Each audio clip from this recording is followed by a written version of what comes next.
It's easy to give thanks when things are fun. Yeah. Yes, I agree. But it is the mark of a follower of Jesus to give thanks in the hard and in the horrible and in the things that there is no reason that we can see to give thanks. That's the testimony. One of the things that inspires me about you is faithfulness. You have been faithful to Paul. Thank you. I hope I've been faithful to God.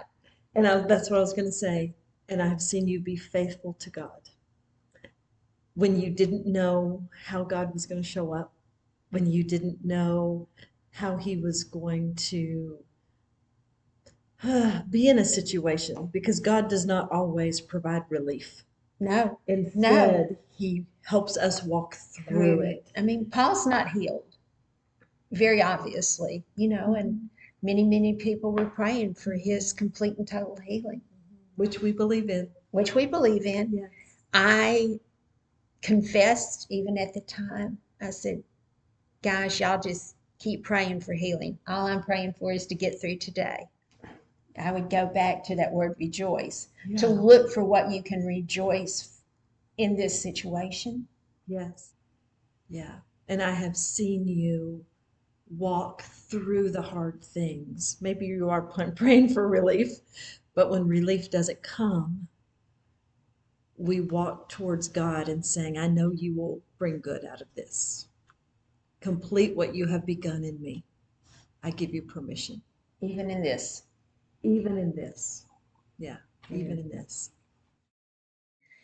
We start seeing orthodontics and car insurance and all those, kid growing up expenses. And felt like that we could clean houses. And so we pursued that. I went across the freeway to a very nice neighborhood and knocked on one door, told them my story, and they hired us. Wow. And then I went down the street just a little bit, the next house that opened the door, and it happened to be an elder's wife. And she invited me in and said, well, she cleans her own house as a ministry to her family. But she got on the phone and found me a couple of jobs. Wow. So the kids and I would go. Now we're talking about 10, 13, and 15. Mm-hmm.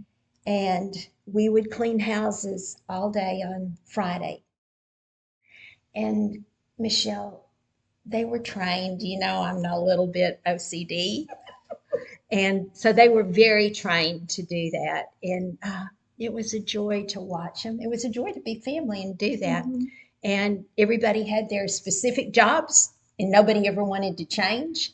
And so we would go in that house and take care of what we needed to take care of. And about 3 hours later, you'd hear, I'm finished. Anybody need help? I'm finished. Anybody need help? And it was a huge blessing. Yeah. Sometimes their friends would ask them, oh, do y'all have to clean houses tomorrow? And my sweet rejoicing kiddos would say, no, but we get to. We don't have to. The Lord's providing income for us. They took that skill and worked their way through UTA as janitors for the Baptist Student Ministry, along with scholarships and different things, but huge blessing, huge blessing. I still, to this day, at 72 years old, I still clean houses, beautiful homes, and I'm honored that they would trust me. I'm blown away that they pay me to exercise and to listen to books and sermons. And I love to make things look beautiful. So I move things around a little bit or whatever and just make it look really pretty. And I pray that I leave the fragrance of the Lord behind. And He's provided for us abundantly. Well, I've already expressed to you that we loved our home. It was on 3 levels on a bluff. It was the home that Paul and I had built, and we loved it. And in the midst of everything, they started developing the valley below us, and a bulldozer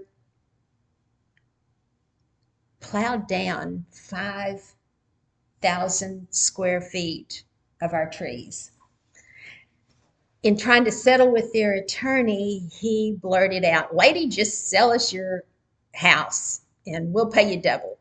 Well, I knew he wasn't being real. And I said, "Well, I'm not going to sell you my home. We love our home." And, but a friend of ours, the one that you've already mentioned, Sweet Donna, um, and her husband kept saying, "Becky, you need to consider that offer." I said, he wasn't, he was just bluffing me. She said, "Your house is too old, you've got too many repairs, and you need to move closer to Hurst where the grandbabies are." And so they kept kind of driving me crazy talking about it. So finally, I called my little daughter in law and I said, "Would you go look at an open house with me so that I can prove to David and Donna that I'm not going to live anywhere but on Crown Road where God put us?" And then we walk in the house and it's just beautiful. Well, we felt like it was anyway. And walk into the master bedroom. The shower is handicap accessible. I've been saving money to remodel ours after all these years. There's just so many fun things, so many perfect, beautiful things. And Bonnie and I were thinking, well, this might Maybe. be God's provision for us.